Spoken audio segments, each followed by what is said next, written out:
What's up, everybody? Thanks for watching again today, and to those of you that are now following my journey, I really want to thank you for doing so, and I look forward to hearing from more of you and hearing your story as well. So drop a line in the comments, and I'd love to get to know more about you and your situation that you're in.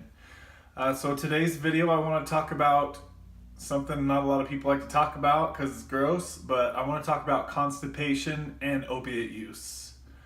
So if you are on any kind of opiate, you are familiar with the term constipation. It's a crappy thing to talk about, but we're going to dive into it today because I feel like it's a very important one that a lot of people don't even think about when they're taking opiates. You know, for several years of my abuse, I never even thought about it. And I guess a little bit of a story time here today. So there was a period of time when I had actually realized that I've gone about 7 days without taking a crap. And I realized that on accident. And so from that point on in my opiate career, I guess you could call it. That sounds so stupid to say, but it is what it is. So and that was about halfway through my opiate use. Years. It's been years spent on this crap. So yeah, it was 7 days, and I'm a bodybuilder, and I've always been a bodybuilder, so I have to eat a lot of food. And if you're eating 6 meals a day, you know, and you're not crapping, you can imagine the fear that will go through your mind of realizing, holy shit, I haven't crapped for a week now. You can just imagine what's going on inside your body. So this is something that I highly suggest, if you haven't been paying attention to, that you definitely start, and you need to take steps to improve that, because if you're not crapping for several days, a week at a time, you're going to be in for some pain when that comes out, guys. So I take this very seriously. I monitor every day. Like, I make sure I try to have a full bowel movement at least once a day, and usually in the mornings. Now that I'm lower in my Suboxone taper, I'm able to sometimes go twice a day, which is amazing. I don't have to sit there for 45 minutes trying to go. And you know, when I was above like 4 milligrams, that's exactly what would happen.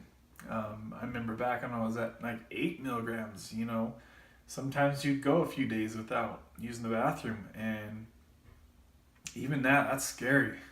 So guys, you really want to do whatever you can to make sure that you're having a bowel movement every morning, or at very least, I would say every other morning. I mean, don't go more than 2 days.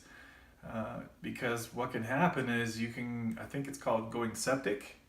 Correct me if I'm wrong. But it's where your bowels, your insides are so full of shit that they explode. The shit has nowhere to go.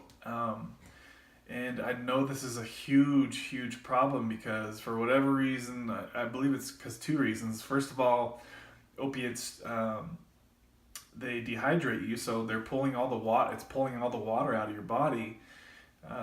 And then also because I think it numbs some of the muscles down, or sensors or whatever it is down in your bowel, to where you don't feel like you have to go poop, but you do.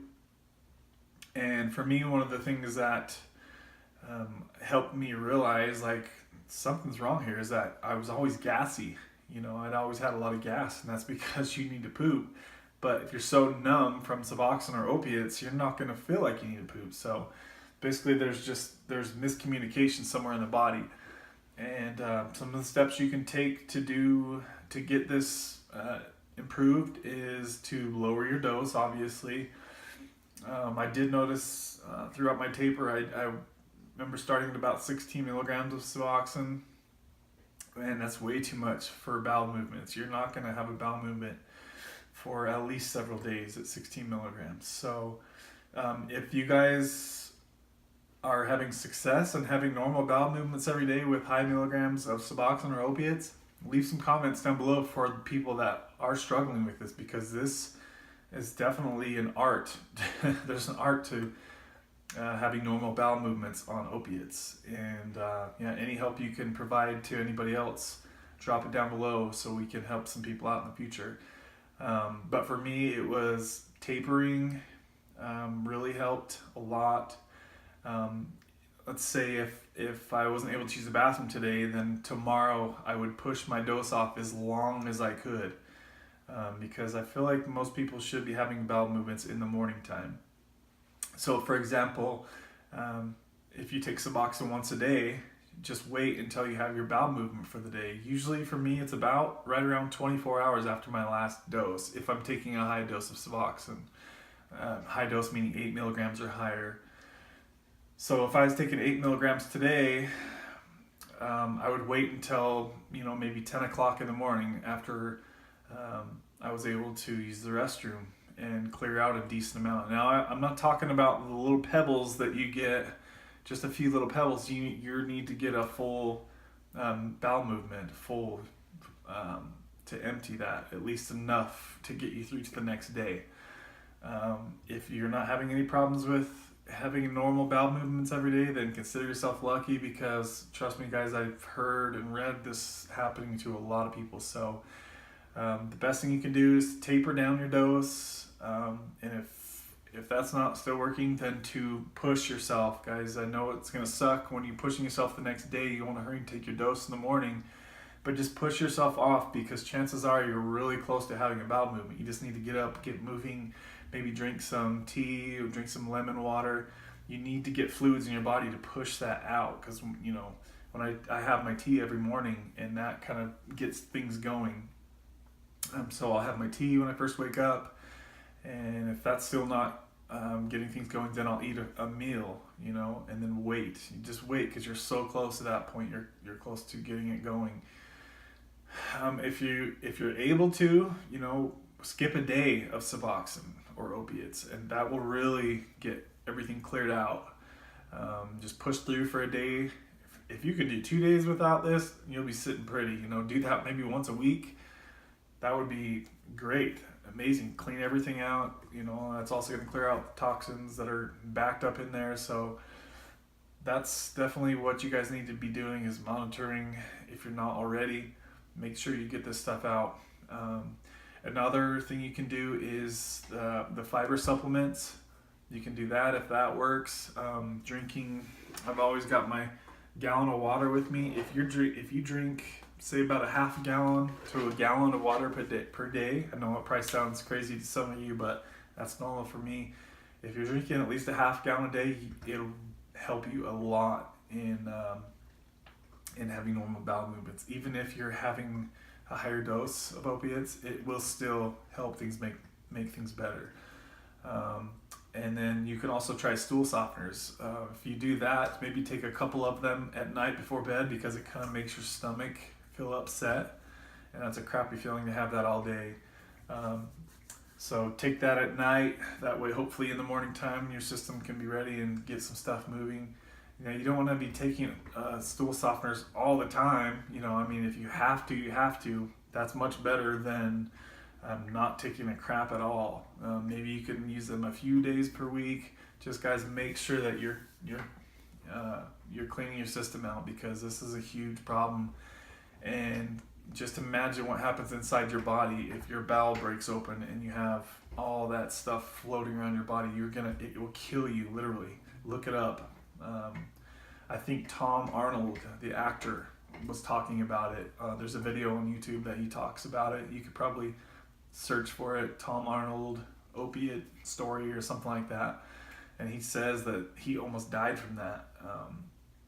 And he was just taking like Percocet, he said. So just imagine, for you people that are out there doing high doses of painkillers or heroin, Suboxone still clogs you up just as bad, So I just want to make this video today to kind of help some of you think about this, because like I said, I didn't even think about this for a long time until it could have been almost too late. And at that point, back to the story time, at the point I was at 7 days, I actually took an enema.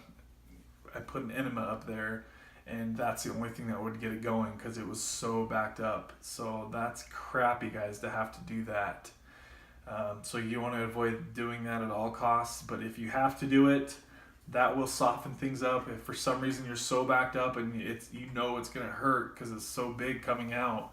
Sorry for the gross talk here, but I'm just trying to help you guys out. And if you haven't used the bathroom for 3, 4, 7 days, and you just feel like it's going to rip things up coming out of there, and go get those little enemas that they stick in babies, or they put in the babies' butts when they're constipated. It's the same thing. You just slides right in there, and about, I think, hour later, everything turns to liquid and it softens everything up and it comes out. So I have had to do that one time, and I am thankful for that, because I was worried sick about how that thing was going to come out after a week. So just want to make this video for you guys.